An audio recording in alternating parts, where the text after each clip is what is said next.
Hello, everyone, and welcome back to TechRise. I am Desiree Vargas Wrigley, our Executive Director of TechRise by P33. And if you're not familiar with us, we are a multi-stakeholder initiative designed in partnership with Verizon to help support Black and Latinx founders all the way from idea stage to exit. So each week we have 3 to 5 founders that take the stage, and they compete in front of a panel of judges and answer some questions for a chance to win somewhere between $20,000 and $50,000.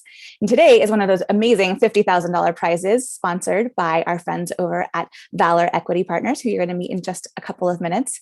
And they have an exciting new fund focused on food tech, ag tech, and sustainability. So we're thrilled to talk about that because it's been a really exciting week in Chicago for many reasons, but one of which is the fact that MHub and our friends over at the University of Chicago are kicking off an initiative with the EDA grants to try to get $100 million to make Chicago a clean tech cluster. So we had 50 applicants for projects, which is incredible. Our city is really coming together to try to establish Chicago as that.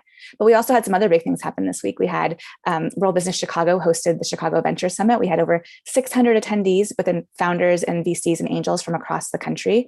M25 hosted their summit, and the Chicago Innovation Awards also had their finalist dinner. So it's been a really, really busy week. So hopefully you've gotten to see a lot of startups around the city today, and many of them you'll see actually today on stage. So without further ado, I'm thrilled to introduce our friends over at Valor. First, we're going to start with Annie Ilagan. She is the Senior Director of Operations of the Operations team at Valor Siren Ventures. Prior to joining VSV, Annie worked at Starbucks Corporation within the retail operations and corporate strategy teams, and most recently was responsible for re-engineering the supply chain for over 250 stores in New York City and developing the company's global strategic plan along with the chief strategy officer. Annie, thanks so much for being here. Next, we have Quincy Derbyshire, Director of the VSV operations team. Quincy previously worked at Fullcast.io, where he developed and implemented strategic go-to-market solutions across a variety of vertical markets. He also spent 3 years at Salesforce, where he helped drive global growth initiatives across multiple industries, including SMB, mid-market, and enterprise. Great to have you. And then our final judge is Jessica Abrams, also an investor at Valor. Her responsibilities include investing, structuring, and executing on due diligence of potential acquisitions and industry research. Prior to joining Valor, Jessica served as an investment analyst at Grosvenor Capital Management, where she researched, sourced, and underwrote new investment opportunities. So we're excited to have, this is the first time we've had an entire panel from one fund, and you guys bring very different perspectives. So we're thrilled to have you here. All right. And so without further ado, we're going to introduce our very first founder to the stage. So I'll say goodbye to you judges until Q&A, and we will welcome Kazadi, and that is Sanza Kazadi, on to TechRise. We're ready when you are. Okay.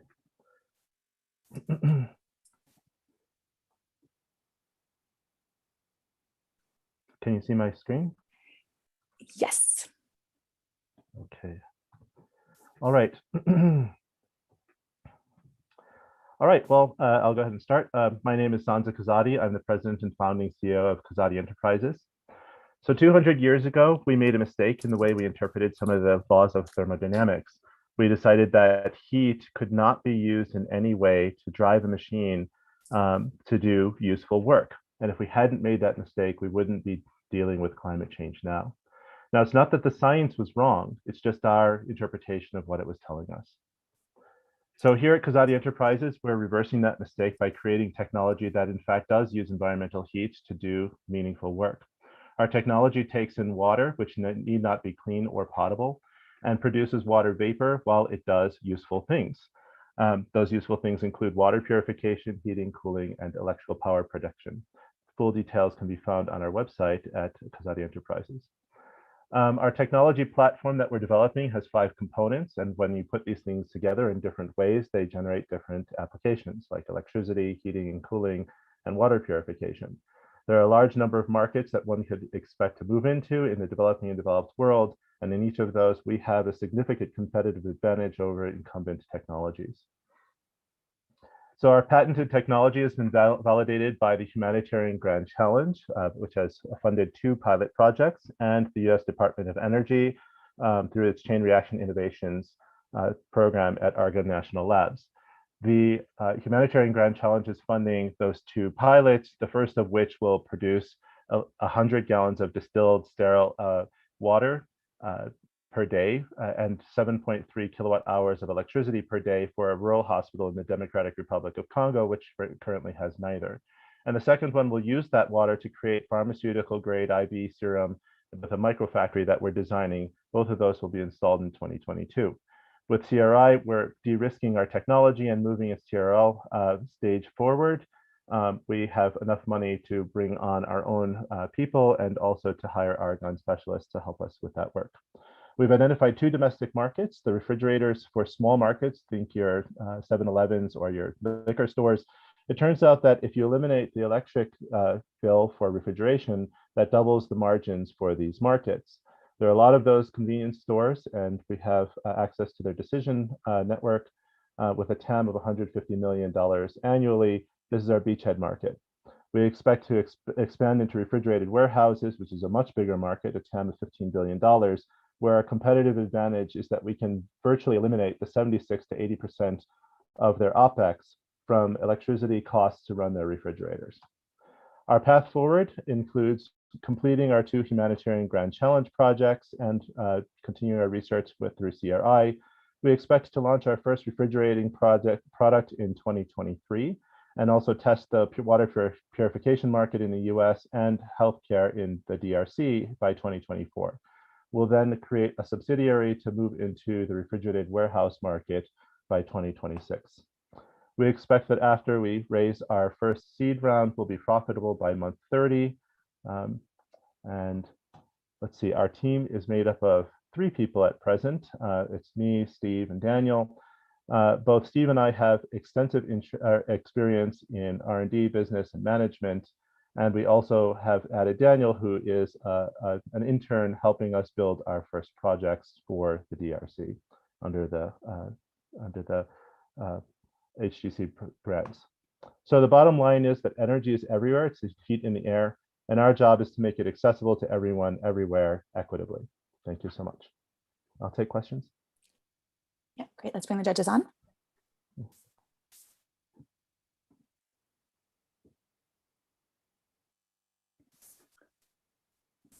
Quincy, do you want to go first? Sure. Excuse me. Sorry. Sure, Sanza. Super interesting technology. I think it sounds like if you can solve all of those problems, like we're in a really good place to fight climate change, et cetera.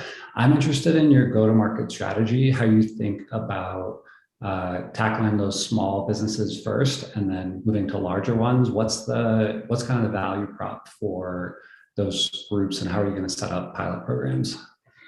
Yeah, so one of the things that we did as part of the I-Corps program, NSF I-Corps program, is that we went out and interviewed many of the small shop owners, and we're still doing that now. Basically, what we were told is that, in fact, the amount of money that they're spending on electricity is at least equal to their margins, and they're really excited about kind of taking our technology and putting it in. So we're planning to create a product specifically for these markets. You know, you think those refrigerators that have drinks in them and they have beer in them and whatnot, and then directly sell to those vendors. There's lots of those places just around us. We're in Batavia, Illinois, so around the Chicagoland area. So we can start there and then expand. So that's kind of our plan at present.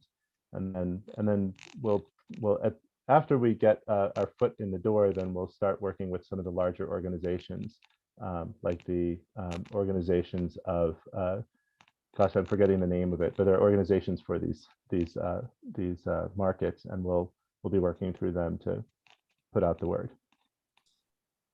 Thank you. Andy, you want to go next? Oh, you're muted, I think. Sorry, so 18 months into this, I'm still working on Zoom. Sanza, that was wonderful. Thank you for sharing all of that. So my questions were similar to Quincy's in terms of your go-to-market strategy, but I'm curious just in terms of customers, have you done any research and had any customer interviews, and what have you learned there? Yeah, absolutely. So I don't know if you're familiar with the I-Corps program from the NSF, but one of the things they try to do is to get us technical founders out in the field, out of our labs, talking to people. So we participated in that. And we did that, and we have a couple of organizations that have said, as soon as you've got your MVP, please put it in our store. So we're going to start with them, get customer feedback from them, like do some tweaks on the product, and then go more broadly. We haven't decided whether or not we're going to try to do a direct to consumer by our website. We'll certainly have a website with an option for direct to consumer. We'll probably use Amazon as a way of getting our product out there, but probably we're going to be knocking on a lot of doors and talking to a lot of owners directly, because these are small markets. These people make decisions locally, and if you can just talk to people, then that's how you get your customers. A lot of word of mouth will probably be part of our strategy going forward. Jessica, go ahead. Who's your most direct competitor? Well, so there's lots of direct competitors right now. If you're talking about the refrigerator market, there are a lot of companies that make refrigerators. I'd say that there are no, from a technology standpoint, there are no competitors that can do precisely what we're going to do. But of course, it's the business that matters, not just the technology. So eventually, what we're going to try to do is we're going to try to, to move into the refrigerated warehouse where you've got your larger organizations. And I think, well, I'm not answering this very well. Let me just back up a little bit. So I don't have a list of competitors who make refrigerators that right, in front of me. I have to cut us off. I'm sorry, but maybe you can cover it in the chat. All right, great job. Sanza, you did a great job. All right, next I'm going to welcome Blackboard Solar and David Wilson.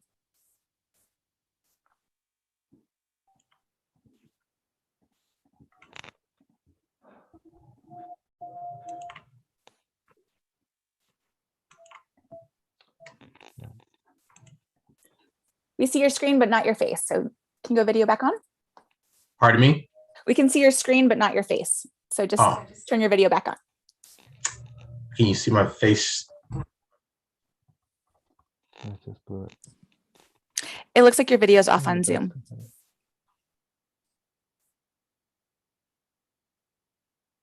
There you go. We're ready when you are.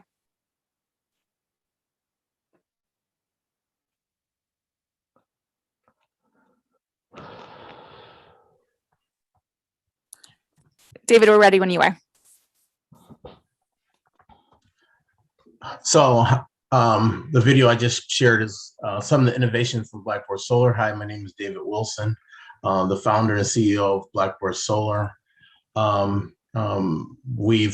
We've been around for several years. And we found out that there's a big problem in today's in terms of sustainability, usefulness of using your technical devices.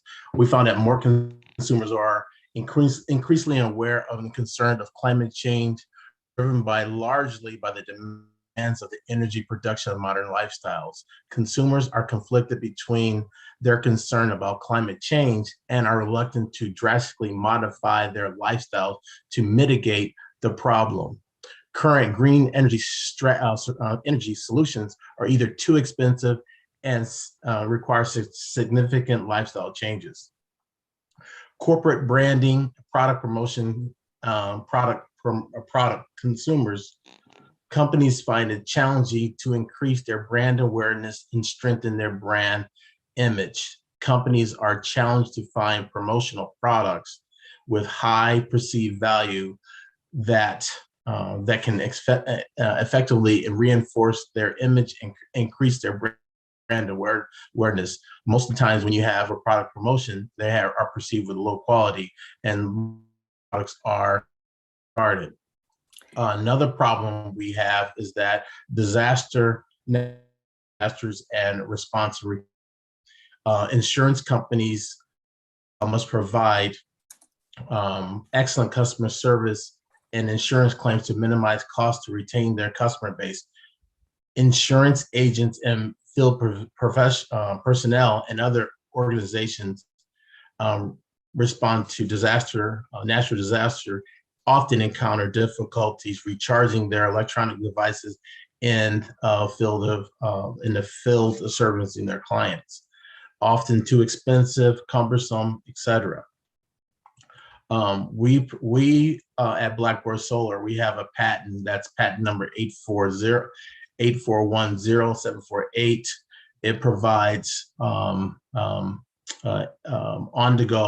mobile portable power to users. So Blackboard Solar patent for improvement of solar backpacks increases the usefulness of the source of power for electronic devices, which are increasingly becoming a necessity in the modern life. Ours minimize the cumbersomeness of solar backpacks. The main compartment of the space is sacrificed by carrying electronic devices. We solved all those things and to provide this or this technology to users in that space. I'm part of the industry. United States backpacks are 4.1 billion in retail sales. Promotional products is 16.5 billion, and natural disasters are 39.2 billion per year. The total market for our particular product is 181 million. That includes households, private sector, FEMA, businesses, and retail in the retail space. Our go-to-market strategy is to leverage consumer product manufacturers and execute non-exclusive licenses to select group of brands and OEMs. Corporate branding and product promotional sections build leverage the same, executing non-exclusive license to a select group of product promotion, partner with select product promotions, and sell products in bulk directly to corporate branding and promotional products. David, I got to bring in the judges on for questions. You hit the 4-minute mark. I'm not sure if we were supposed to see slides, but maybe you can show the video one more time so they can see what the backpack looks like. And then I'll bring judges on for some questions. Oh, sorry. Thank you.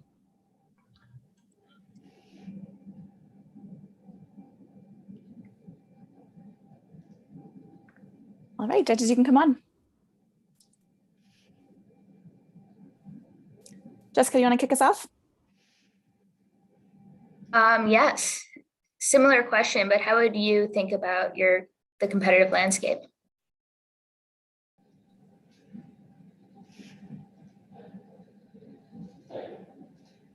David, can you hear the question? Pardon me?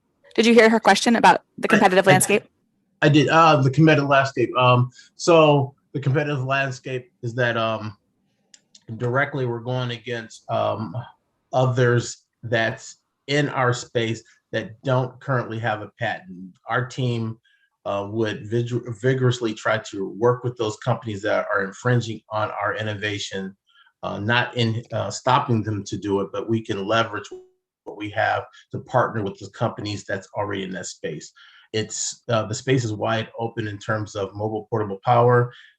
We believe that our IP we can leverage our IP to partner with those companies that we have identified as potential infringers. Anyone go next? Sure. Dan, I'm just curious, how did you come up with the idea?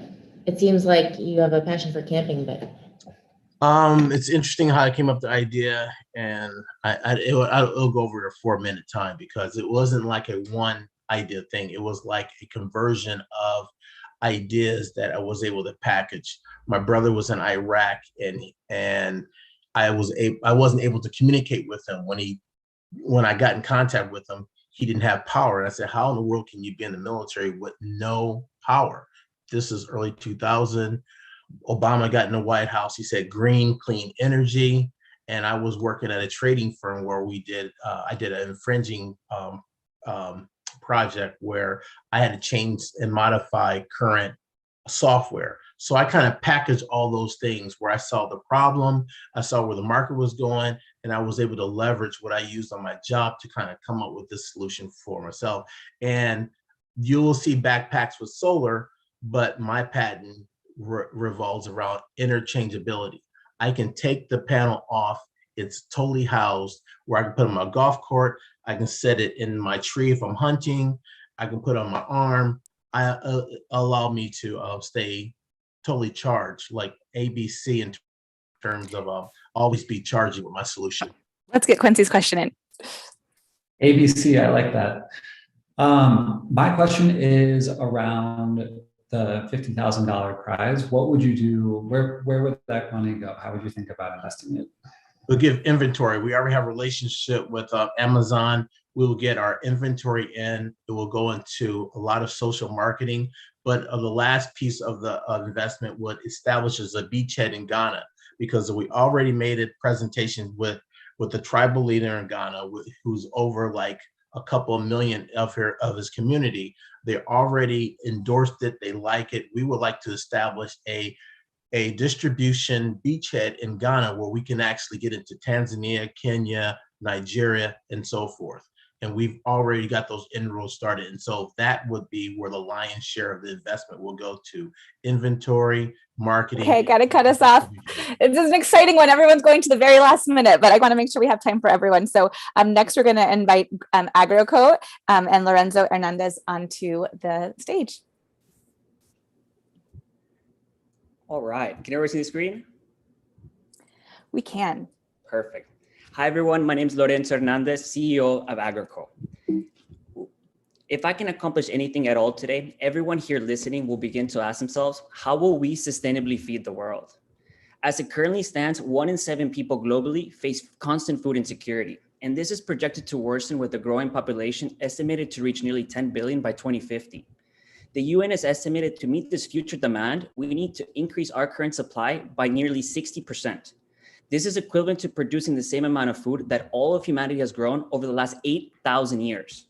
And we have to do this using less available arable lands more susceptible to climate change, and with fewer freshwater resources.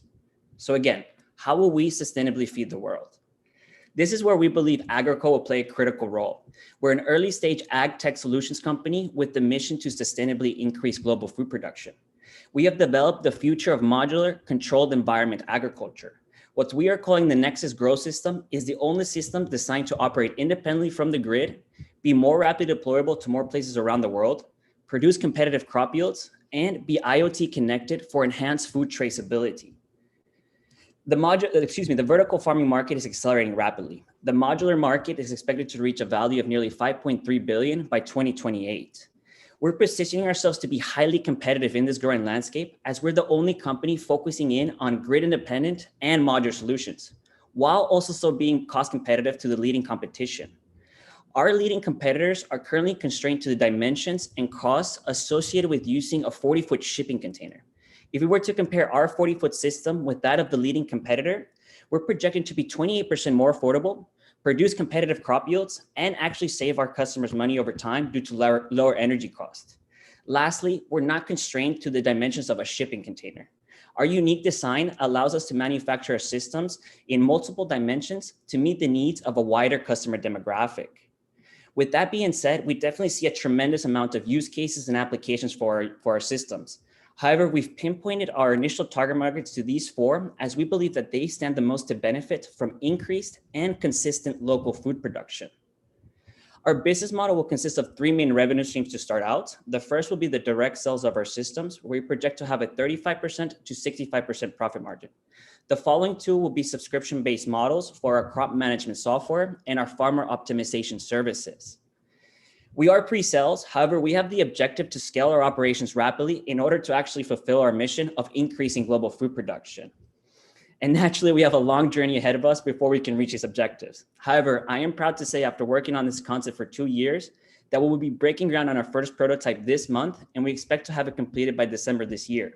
We're also actively recruiting our first new team members to bolster our software development efforts to become commercially viable by either Q1 or Q2 of 2023. The $50,000 today will be a huge accelerant for our business. We anticipate to use these funds to accelerate our software development, finalize our patenting expenses, and for customer and supplier partnership outreach.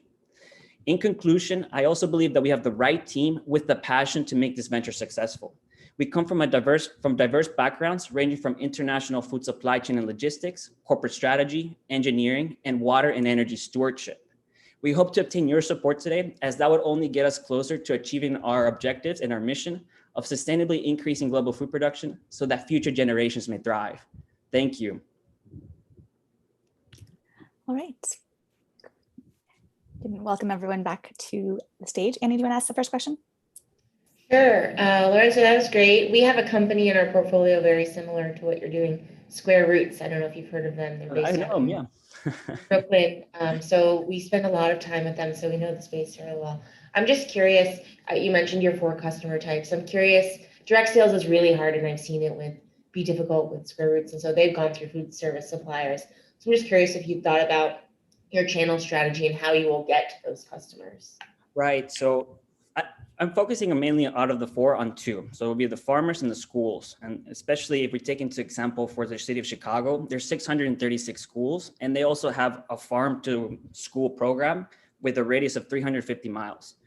What we've essentially been able to calculate is that with 70 of our systems, we can produce all of the lettuce that they need for a yearly basis, right? So that initial interaction will definitely be more of a partnership where we will be partnering with these type of, schools, entities, and so forth to at least provide the food that they would need. The second will be the farmers. So in general, what the international food supply chain consists of, so all the food predominantly comes from 1% of farms, right? But 84% of registered farms around the world, which is nearly 131 million, are actually small to mid-sized farmers. And those would be more of our direct sales approach, where we would go to them and say, hey, if you want to become an organic farmer, you need to stop your practices for nearly 3 years to be able to become a certified organic, right? So why not purchase one of our systems? We can do a lease to own, where you can still produce and make profit while also becoming an organic or regenerative farmer. So that would be our approach in terms of actually going and selling to our systems to those markets. Quincy? Lorenzo, this is super interesting. I love the way that you set up the problem at the front and then walk through the solution for it. I specifically am really interested in your decision or thought to invest in software along with the hardware, and wanted to get your perspective on the importance of developing that as opposed to some of the other parts of the business. Right. So like I mentioned, I've been working on this concept for like nearly 2 years. I've always been growing food all my life. So it's always like, how can I simplify it for someone else? Because in essence, what I'm trying to do is decentralize the food industry so that other people can become farmers, make economic gains around the world, right? So how can I simplify that? And one of the ways to do that is with that software integration, because you're dealing with so many different components, lights, hydroponics, nutrient solutions, so many different little things going on. The software actually it enables us to automate a lot of those processes for them so that they just focus on like, hey, I want to grow for my local market. Let's say in Florida, they don't have enough lettuce. Here in Chicago, I want to grow cherry tomatoes in the winter, right? So the software is just mainly just to make it adaptable for everyone to kind of simplify their use while they have the system or while they're using the system. Thanks. Jessica? How are you doing the manufacturing of each of the units? So we are still pre-sales. We're still going on a prototype, like just to clarify that. So this is a very valid question, and just mainly from my experience in logistics and especially supply chain, I think the most valuable way is to have a centralized location where we would just be shipping and moving them out. So like I mentioned, we're able to manufacture systems in different sizes, whereas in Square Roots or even like the freight farms, they have to use containers. And those containers, if you look at the logistics, it's very expensive to move it because you're using a flatbed truck. We're still going to use the containers, but we're going to ship it within it. So we're not changing or reinventing the wheel essentially. So that's essentially how we're going to become more efficient, to have a centralized manufacturing point and use already the infrastructure that's already in place to ship it everywhere around the world. So in terms of that, that's one approach that we have. The second one is more of a decentralized approach as well. So I'm from Colombia, and so I would have a small manufacturing or an assembly place in Colombia to distribute to that local market, because that way I can get into more remote places and actually address the customer needs more appropriately. But that obviously takes a little bit more scale and a little bit more of an understanding when I penetrate those local markets. Great job, Lorenzo. Thank you. All right. And next we have Lumena with David Jones. Good morning, everyone. Hello. So as the lovely Desiree said, my name is David Jones and I'm the CEO of Lumena Energy. We are a clean tech enabler software firm. Did you have screen slides you wanted to show? Oh, I'm sorry. I should have shared it first. Give me one sec. No problem.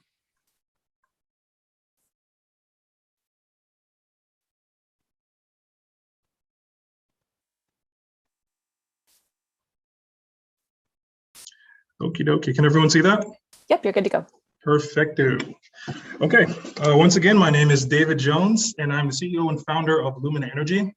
We are a clean tech enabler focused heavily on software. So today I'll be sharing with you Parsec. Our motto is share energy, store energy, guilt-free, decentralized energy for all. And currently we are in beta. So this is kind of how our journey began. When I was backpacking in 2015, I ran across a child who was doing homework in front of a 7-Eleven, and that shocked me to my core.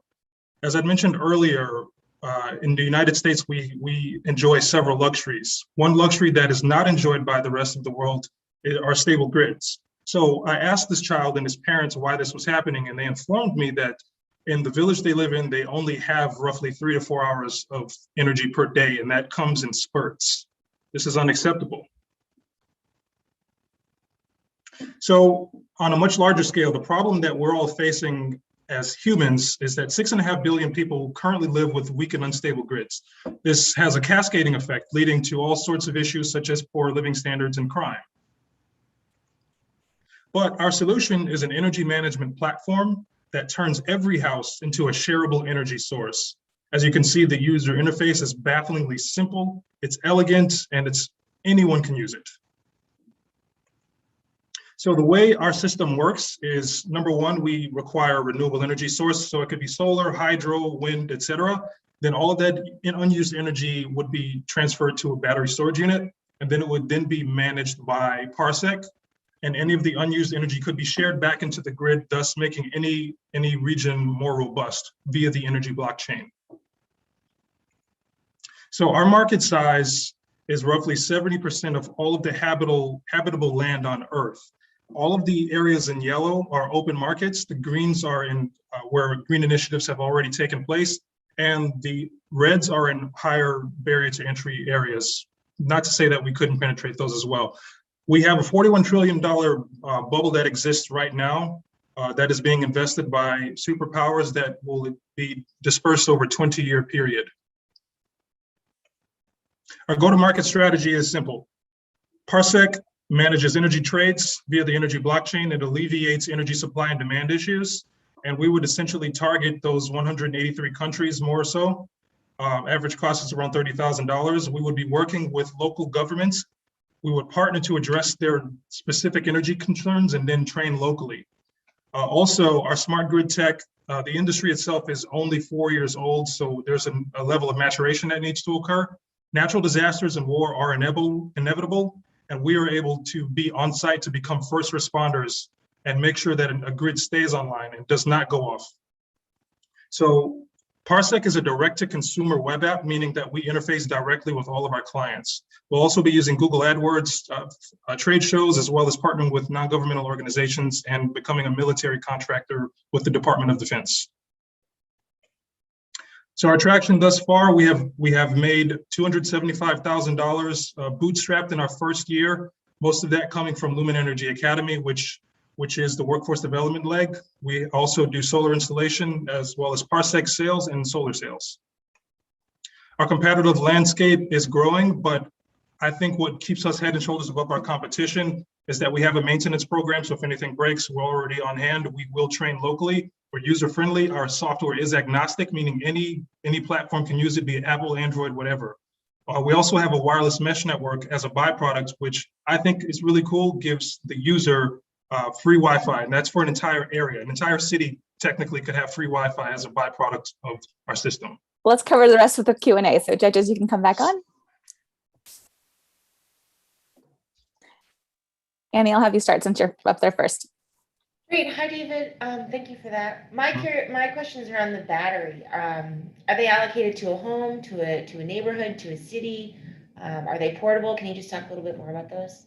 Sure. So with any solar system, they use either lithium-ion batteries or they use acid-based batteries, which are based inside of the house.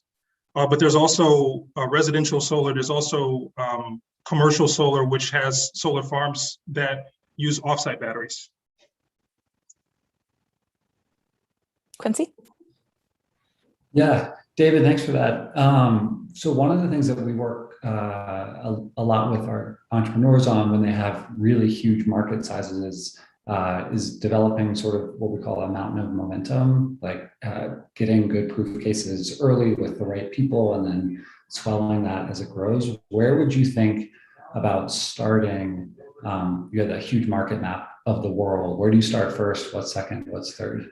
Sure. So our serviceable market is actually in the Caribbean, where we do have presence right now. And seeing as how they are in Hurricane Alley, they have a very large amount of annual sunshine per year. This is a perfect storm for us. They're also susceptible to having grid problems because their grids are usually held together by duct tape and bubble gum. So we would come in as a supplementary system to help them thrive. Jessica? This is very cool. Congratulations on the success so far. Thank you. How long do these batteries last? Typical lifespan of a battery is roughly 7 to 8 years, gel-based, but lithium ion has a much larger shelf life, somewhere around 20 years, depending on the usage. We actually have time for a couple more questions, if at least one, if anyone wants to ask one. Or if David, you didn't get a chance to cover something. Yeah, there were a few more slides, but I can jump right back in real quick. I will do that. Or Quincy, did you have a question? You look like you're about to say something. I was going to ask how he would spend the $50,000. Yeah, so we actually do have traction right now, but we are running on a very short runway. I manage a team of 15. And we also have a fairly high overhead. So I'm glad this actually came about. When we got the request yesterday to join at the very last minute, this was sort of a blessing in disguise for us, where we do need to pay salaries. We do need to keep the lights on in order to continue to go forward. So that's where most of it would be allocated, but as well as going toward the securing of patents for our designs, our intellectual properties. You have about 30 seconds left, so if you want to cover something else, go for it. Yeah, so this is these are actually our milestones. Just to go back a little bit, this is where we are right now with the launch of Parsec. But once again, we would use that money to scale. Ultimately, we want to manage 2 gigawatts, so roughly 700,000 homes, partner with FEMA, and then get to a $3 billion valuation and hopefully make the world a much better place than it is right now. This is our team, and this is what the world would look like in the future should we become successful. Unlimited sustainable energy for the entire world today. Awesome. Thank you, David. Thank you. And yes, and thank you so much for stepping in when one of our other competitors had a family emergency and couldn't join us. So we're glad to have you here today. It's my pleasure. All right. Next, we're going to invite Kyra Atekwana. Did I say it right? I hope I did. Onto the stage. Great. And go ahead. We're ready when you are. I'm sorry, from ReSourceful. Sorry, didn't say your company name. Go for it.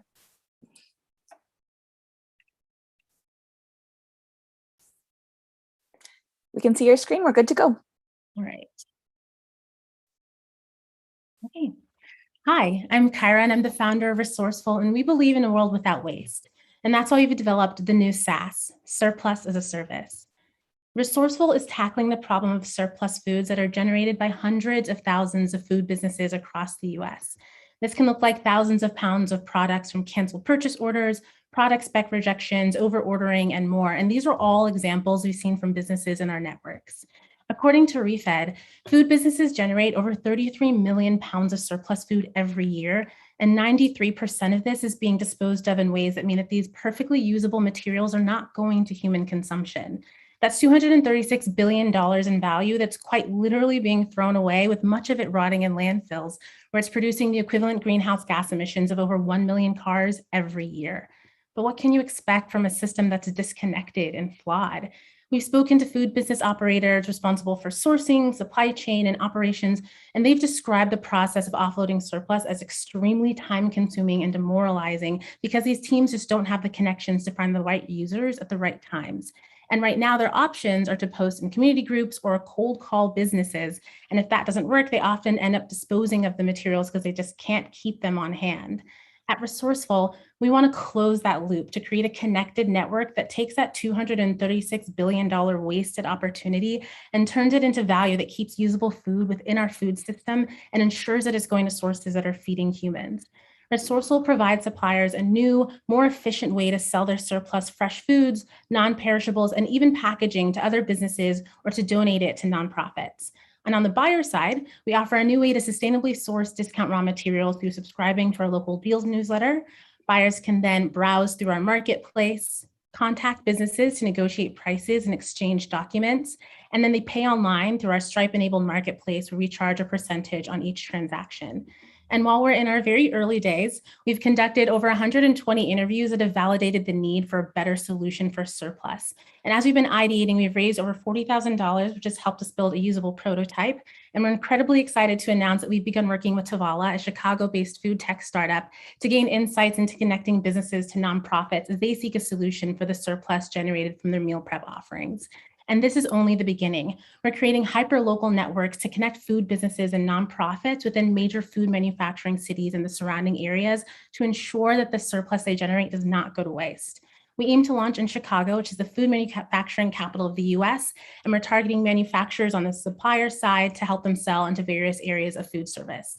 And I'm incredibly excited to introduce you to the team that's making all of this happen. As founder and CEO, I bring experience in setting up operations and devising organization-wide strategies in ed tech and sustainable food startups. Sarah, our head of growth, is a product expert, and her experience in tech and food marketplaces will help us scale. Our advisors, Ayo and Greg, have 30 years of experience in food and sustainability to help us access new networks. And together we're working towards our vision to see a world without waste made possible by digital tools that ReSourceful will create to empower food businesses to be more sustainable. And we invite you to join us in making this vision a reality. As a network-based business, we know we have to build and scale as quickly as possible. And so while we have a usable prototype, that $50,000 from TechRise will allow us to refine it and develop a more robust approach that users will really resonate with to help us scale more quickly as we acquire our first customers and have them transact through the platform. Thank you so much for listening, and we look forward to engaging you on our journey to provide surplus as a service to food businesses everywhere. I'm happy to take any questions. Great, judges, you can come on. Quincy, you want to start us off? Sure.